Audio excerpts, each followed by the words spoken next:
Hi friends, welcome to చిన్నారి ప్రపంచం. నేనైతే ఇప్పుడు టేస్టీ అండ్ హెల్తీగా ఉప్మా ఎలా ప్రిపేర్ చేసుకోవాలో చెప్తాను. బేబీస్ కోసం 1 year బేబీస్ వరకు 1-2 years వరకు తినిపించవచ్చండి. ముందైతే మీరైతే క్యారెట్స్ని, యాపిల్స్ని కట్ చేసి పెట్టుకోండి.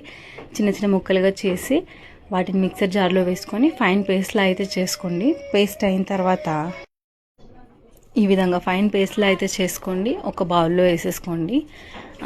మీరు అప్పుడు మిక్సీ చేసేటప్పుడు కొన్ని యాపిల్ ముక్కలు అలా ఉన్నా పర్లేదు, ఎందుకంటే తినడానికి బాగుంటుంది అలా పంటికి తగులుతూ ఉంటే. ఓకే, ఈ విధంగా అయిపోయిన తర్వాత మీరైతే స్టవ్ వెలిగించేసి ఒక పాత్ర పెట్టుకోండి. ఆ పాత్రలో కొంచెం ఆయిల్ వాడండి. నేను ఆయిల్ వాడాను, మా దగ్గర గీ లేదు ఇప్పటికైతే. మీరు మాత్రం ఖచ్చితంగా నెయ్యి మాత్రమే వాడండి. వేడెక్కాక కొన్ని ఆవాలు, జీలకర్ర వేసి దాంట్లో ఉల్లిపాయలు ముందుగా తరిగి పెట్టుకున్నాను నేను. ఆ ఉల్లిపాయలు వేసేయండి.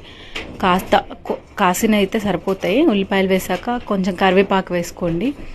రెండు కొంచెం ఫ్రై చేయండి, ఆయిల్లో మంచిగా ఫ్రై అయ్యేలాగా ఫ్రై చేస్తూ తర్వాత మనం ఏదైతే ఇది మిక్సీ పట్టి పెట్టుకున్నామో దాంట్లో యాడ్ చేసేయండి. యాడ్ చేసి బాగా కలపండి. అది కొంచెం ఒక 5 minutes అయ్యాక దాంట్లో కొన్ని వాటర్ పోసుకోండి. మనం ముందుగా ఇది కలిపి పెట్టుకున్నాం కదా, ఆ వాటర్లో యాడ్ చేసి కొన్ని వాటర్ అయితే పోసుకోండి.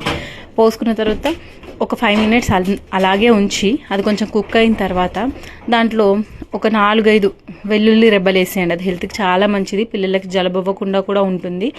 నేనైతే చిన్నగా తరిగి వేసేసాను. ఇంకొక 2 minutes అలాగే ఉంచి మనం ముందు వేయించి పెట్టుకున్నాం కదా, ఆ రవ్వని కూడా దీంట్లో వేసి మిక్స్ చేసేయాలి. మిక్స్ చేసేస్తే దాన్ని ఇంకో 5 minutes అలా కుక్ అవ్వనివ్వాలి. అలా చేస్తే హెల్త్కి చాలా మంచిదండి. ఫుడ్ అన్నం మూకుకే తినడానికి ఇష్టపడరు కదా పిల్లలు, అలాంటి టైంలో ఇలా చేసి పెడితే ఇష్టంగా తింటారు. మళ్ళీ దాంట్లో కొంచెం సాల్ట్ అయితే యాడ్ చేయండి. నేను మాత్రం షుగర్ యాడ్ చేయలేదు, సాల్ట్ యాడ్ చేశాను.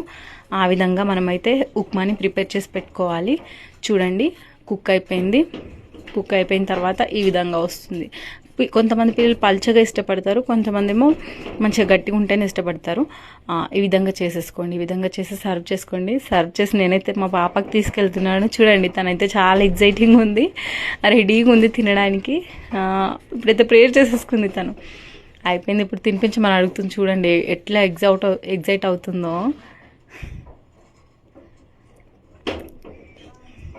చూడండి ఏ విధంగా తింటుందో. మా పాపకైతే ఫుడ్ బాగా నచ్చిందండి. మీరు కూడా ట్రై చేయండి. చాలా హెల్తీ అండ్ టేస్టీ ఉప్మాని డిఫరెంట్గా ఈ విధంగా చేసుకుంటే మన హెల్త్కి బాగుంటుంది. పిల్లలలో బ్లడ్ ఇంప్రూవ్మెంట్కి యూజ్ అవుతుంది. యాపిల్, క్యారెట్ వేసాం కదా, స్కిన్ గ్లోకి కూడా యూజ్ అవుతుంది. ఓకే ఫ్రెండ్స్, ఈ వీడియో నచ్చినట్టయితే లైక్ చేయండి, షేర్ చేయండి, సబ్స్క్రైబ్ చేయండి మా ఛానల్ని.